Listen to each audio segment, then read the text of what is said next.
संपादकीय रोखोक मध्ये जे तुम्ही एक संवाद दिलेला आहे, तो संवाद घडलाय. अमित शहा आणि एकनाथ शिंदे यांच्यातला जो संवाद आहे, हा खरा संवाद आहे की हा काल्पनिक खरा संवाद आहे? हा खरा संवाद आहे. लक्षात घ्या, पहाटे 4 वाजता एक अस्वस्थ आत्मा, राजकारणात एक अस्वस्थ आत्मा पहाटे 4 वाजता त्याच्या पक्षाच्या प्रमुखांना भेटतात, म्हणजे अमित शहाना भेटतात. अस्वस्थ आत्मा पहाटे 4 वाजता भेटतो, तेव्हा तो काय सांगेल? तो पहिली तक्रार देवेंद्र फडणवीस यांची करेल.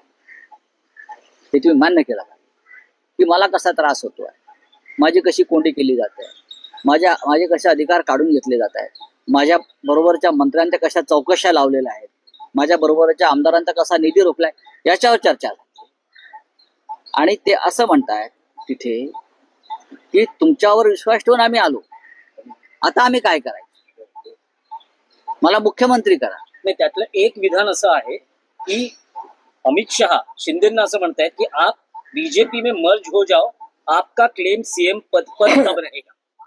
असं झालं नाही याचा इन्कार करावा वीर सावरकरांची शपथ घेऊन.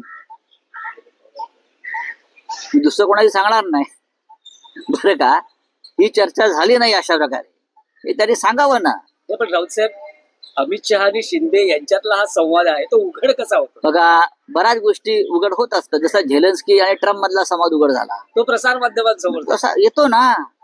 ज्या गोष्टी बाहेर आणायच्या असतात ते मोठे राजकारणी आपोआप बाहेर आणतात, नक्कीच आणतात. या देशामध्ये असं होत आहे, जगभरात असं होत असतं. याच्यापेक्षा वेगळा संवाद दोघात होऊ शकतो का? होऊ शकत नाही. आणि तो संवाद झाला, आणि हा संवाद झालाय देवेंद्र साहेबांनाही माहिती आहे. त्यांनीच सांगितलं नाही, मी असं म्हणतोय का? सोर्स होता का? ते त्यांनाही माहिती आहे की नक्की दोघांमधला संवाद काय आहे. पहाटे 4 वाजता एक अस्वस्थ आत्मा, तृप्त आत्मा जेव्हा भेटतो तेव्हा काय संवाद होऊ शकतो?